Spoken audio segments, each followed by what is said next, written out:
I don't think my mom realizes she is somebody we all admire. I mean, she came to this country when she was in her 20s, young. She left her family. She came with to go to law school at Harvard.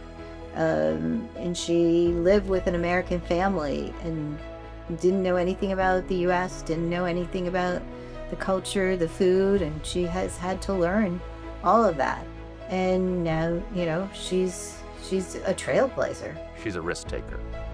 She came to the US, single Indian woman, first woman to go to Harvard Law School, left her family, met my dad, they got married, they moved back to the US, left their family, she started her own business. She's always pushing and doing something and breaking sort of through and being the first, and that was what she was growing up. She was a dynamo. She was the matriarch of the family. She ran the family. She made sure we got everything done we were supposed to get done. As we got older, we realized how much we appreciated her and how she took care of us and how she instilled good values in us. My favorite memory of her was the first time that I met her at her dorm where she was living in, and that she was charming enough to accept my invitation. That was the start of a long journey, over 65 years as we were going along. I was the first and favorite grandchild, so I was her little special one that she would love and pay attention to, and she was always making me a dal and rice, which I loved and became one of my favorite foods because I associated it with her warmth and being at their house for the holidays and visiting. And she would even do this Tom and Jerry thing with the spoon where she would feed me, and it was full of giggles and laughs, and we would always love that. Nana always made me feel loved and special. When I was little with Nana, it was always an awesome time, whether going to the Treehouse toy store to get spooky guys or eating cheese sticks together. Me and Nana always had a special bond. I'm very inspired by Nana. She's the pillar of our family, and she is what makes our family feel like a family. Every time I'm with her, it's just fun. I feel like she's a friend sometimes and not my grandma, which is awesome. I love Nana's positive energy that she brings to everything. She is determined often to make something a really awesome and memorable situation, and she applies that to things that are as mundane as a family dinner or a game after dinner, and her ability to bring in other people, send out positive energy, be welcoming and open, never fails. I do remember the first time I met Nana. Russ brought me here to Cape Cod with him, and we rang the doorbell, and Ruddy came to the door, opened it, and immediately embraced me in a giant bear hug, which I was not expecting, but it was so lovely and warm, and I just felt so welcomed and at ease immediately. Of course, I remember the first time I met Nana. 41 years ago, so back in 1984, it was Thanksgiving time. I used to go home at holidays and deliver flowers. And so when I was at the store, I got a big poinsettia and I brought it to Nana's, to Zerlina, and to give to her mom on Thanksgiving. She was just a happy woman. She was happy to meet me. She liked the flowers, thought it was a great gesture, and so we always got along. I'd say my first impressions of Ruddy is that she was an extremely friendly, warm, and inviting person. I always felt right at home when I was first hanging out with the Guzdar family. She was incredibly curious and interested in others and things, had like this insatiable desire to keep on learning, that she was super fun-loving, and always up for a new adventure. When I first met Nana, it was the first summer that I spent with the Guzdars in Cape Cod, and they got me a matching t-shirt, and I felt like right away I was a part of the family. I think it was really prominent for me at the time because I was losing the only grandma that I had left. It felt like I had gained this new piece of a family that I wasn't sure I was going to have again. So it was very special to me. You know, growing up, we used to get annoyed, but there would be like 50 people over it for Thanksgiving. And half of them I didn't know, because she'd be inviting people that she met, or students, or foreign students, and that she just wanted people around, and she likes to build relationships with people. And I would say that's a quality of hers that I do admire a lot. She has an ability to open people up and connect with people. I like to talk to people, and I think that comes from my mom. My mom was always inquisitive, wanted to meet new people, always ask questions. We used to get embarrassed as kids, but now I think I do the same thing. She's a people person. She's really good at connecting with people. She loves people. She loves to be around people. She's very extroverted, and she just has a way of drawing people to her. I think the biggest way that Nana inspires me is her ability to just talk to everyone that she meets. When I was younger, it used to sometimes, I would feel a little embarrassed or nervous that she would just strike up conversation with some random person at like Niagara Falls, for example. But as I've gotten older and I've seen how rare it is that people do that and how much of a skill it is, both like in your professional career, but also just like in life, to connect with people, it's something I've actually really tried to emulate. I wrote one of my application essays for graduate school literally about Nana and her ability to do this, because I just think it's so amazing how she makes people feel good around her, how she learns about them and their lives, remembers it, cares about it a lot, and can just constantly bring people around her. When I was in college, there was one Indian food restaurant in town. And not only did I go there all the time, but I knew everybody who worked there. And I remember my friends thought it was so weird that I knew everybody that worked at the Indian food restaurant. But I didn't think it was weird at all, because that's exactly what Nana would have done. She would have walked right into that restaurant and made friends with every single Indian person that worked there instantaneously, because that's just the type of person she is. And I'm so glad that some of that got passed down to me, because that Indian food restaurant ended up being a little home away from home for me while I was in college. She's a reporter. She's one of those people that you bring somebody in and she will ask them 20 questions and they will know exactly, she will know stuff that I never knew about my friends. And she'll find out, hey, do you know that Dave has this? It's like, it's crazy. She just finds out stuff. So growing up, she was one of those people that you could never tell her what to do. You could never control what she did. But what she did was great. The thing about Nana is that she wants to know everything about everyone and will always ask other people questions about themselves, but she's very humble and she's very knowledgeable and worldly and smart, and it's really fun to ask her questions and to get to know her, because she's so humble. She doesn't talk about herself enough, and she has a really cool story too. When I went to college and I started to talk about her, I remember sitting at a college event, and there was a professor, and he was asking about my background. I told him about what my mom, where she came from, and that she went to Harvard Law, and then she started her own business. And he's like, that's an amazing story. And when I thought about it, I'm like, starting her own business as an Indian woman, back then, and it was a successful business, executive recruiting firm. And I realized that, when it's reflecting then in college, like, wow, it's pretty amazing. Went to Harvard Law School, raised a family, was a realtor for a while, and then decided to get into this recruiting business and just crushed it. I started my own business, which is scary, and it's the most frightening thing I ever did. But seeing how she did it and she was successful motivated me to do it. This is a funny story.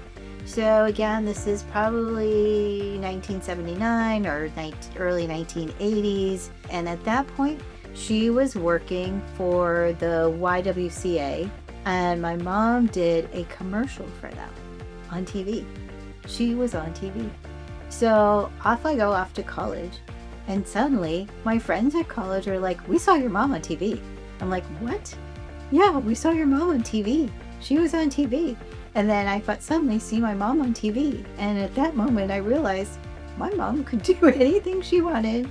She wasn't scared to do anything, and she was on a commercial on TV. When I describe Nana to somebody, I normally start with that she was an Indian immigrant and she went to Harvard Law School. And they're like, wow, that's really cool, that's really impressive.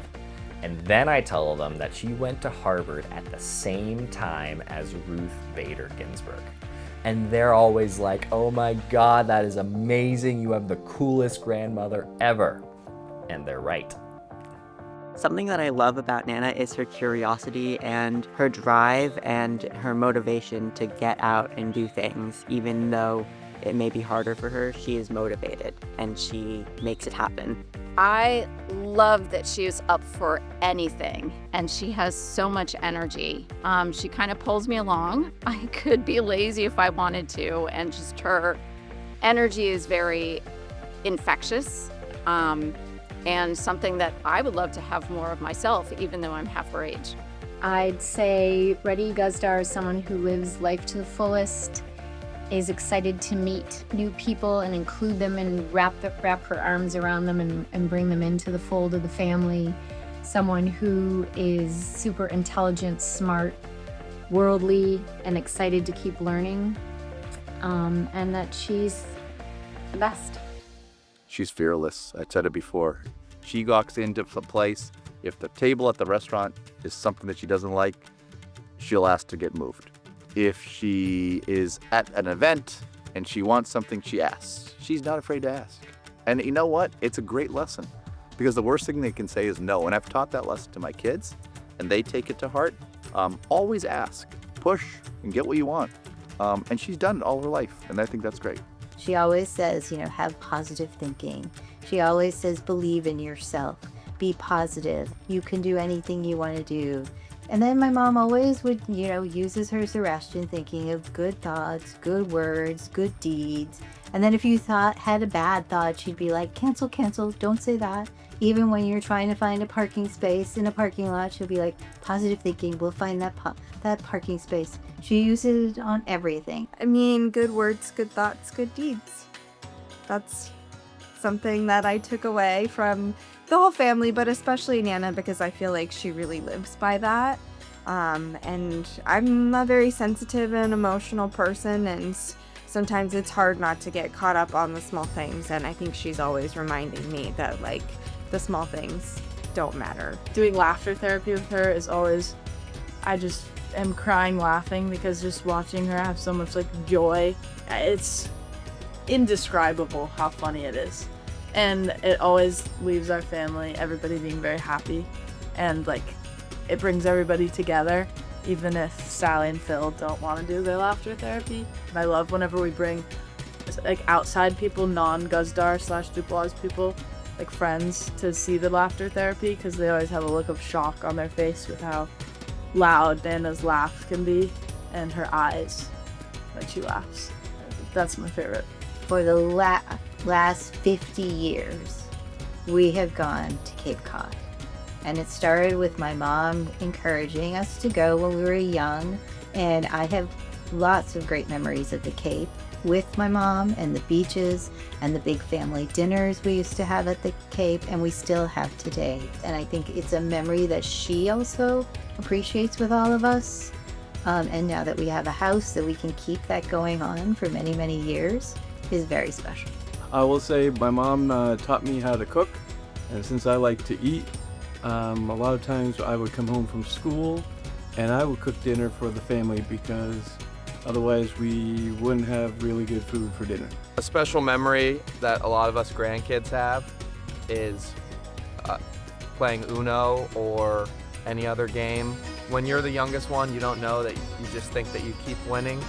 But as you get older, you kind of realize that Nana's been secretly losing on purpose to make the game go on longer and to let whoever she thinks should win.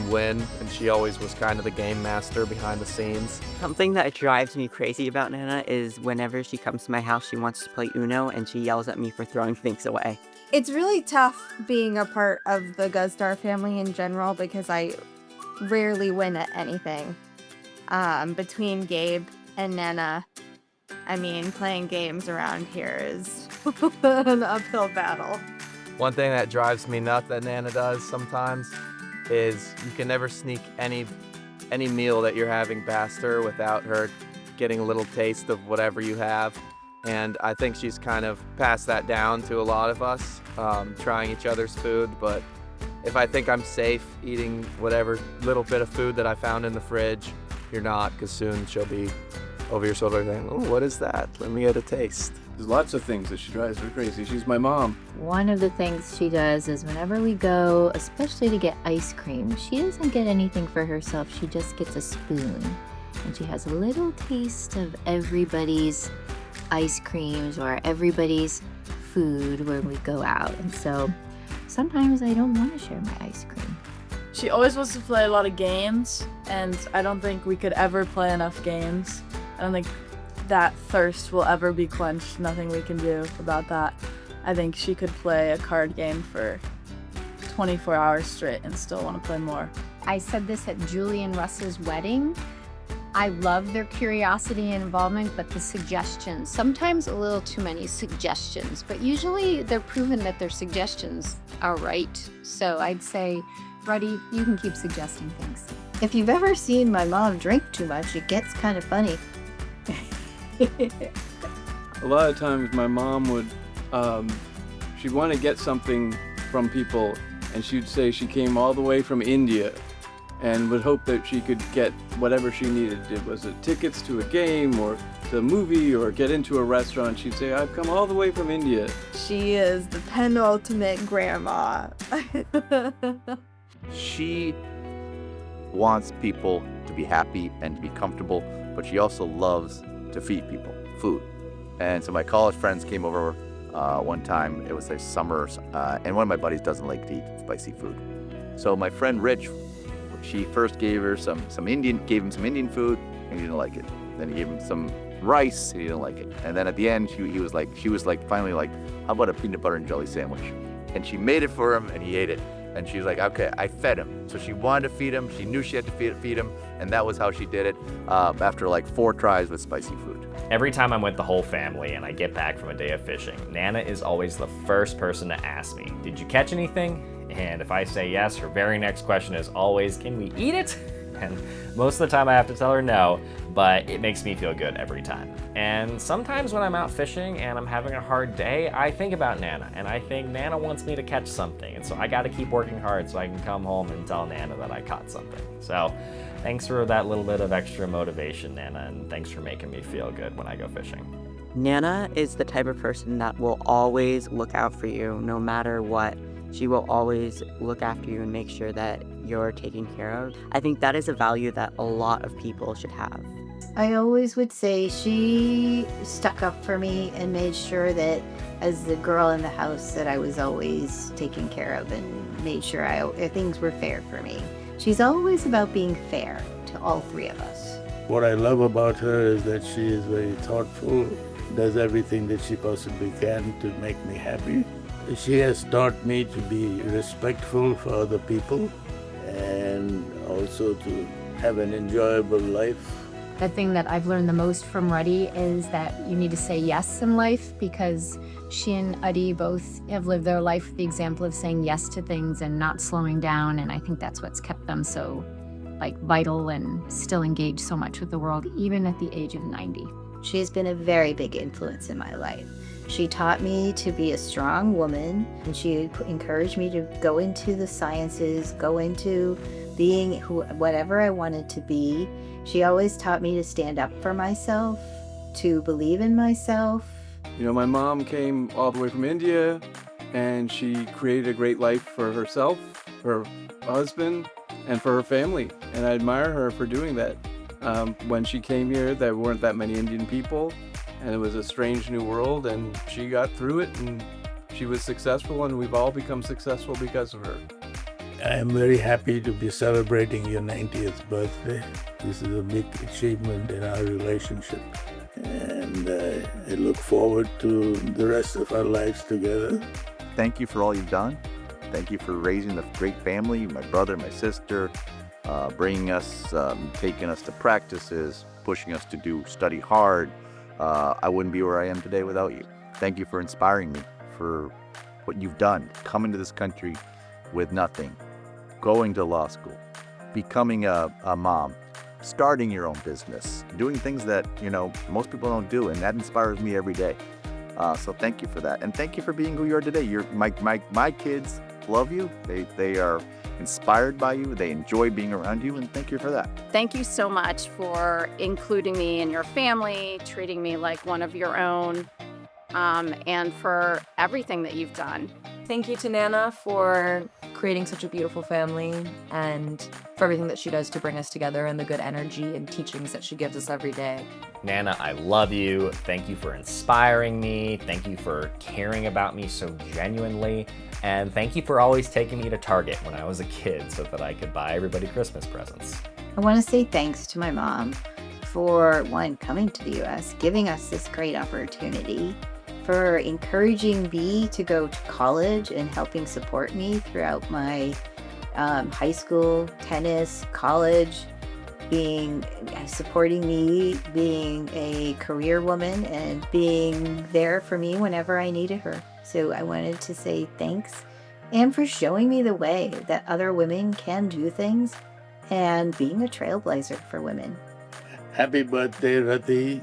It's been a very, very challenging and successful life together with you, and I've thoroughly enjoyed every moment. And I look forward to spending the rest of our lives together.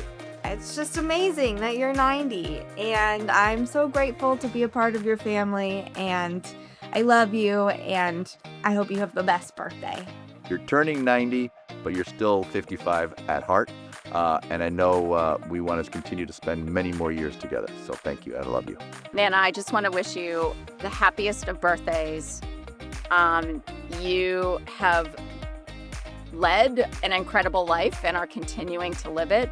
And I look forward to continuing to spend time with you for several more years and celebrating all that you've accomplished in this life. Happy birthday! Happy birthday, Nana. Live up 90. We love you, and we are here to support you wherever this new chapter of your life takes you. Happy birthday, Nana. I love you. I'm so grateful to be a part of your family. I hope that it will continue to grow with you in it, and I love that you are the matriarch. You're the best matriarch, and I hope you have the best birthday. Happy birthday, Nana. Love you so much. Hope you have the best year. Happy Nana Palooza. Happy birthday. Love you. Happy birthday, Nana. We love you. Woo! Happy birthday, Nana. 90 big ones. Fantastic. Love you. So fun. So good. Happy birthday, Nana. Love you very much. I'm excited to spend Nana Palooza with you. Happy birthday, Mom. Always appreciate it. Love you. Can't believe it's 90 years. Happy birthday, Nana. We love you. Happy 90th. Keep on saying yes to fun and pulling the family together for game nights. We love you. Happy birthday, Nana, and I hope you have a wonderful party with all of your friends who you love but also really love you. Happy 90th birthday, Nana. Never stop being who you are, because we all love that person. Happy birthday, Mom. I know 90 is a big milestone. We love you, and this party is to celebrate you and to really celebrate all the wonderful things you've done for us and the wonderful things you're going to continue to do. So thank you and happy birthday.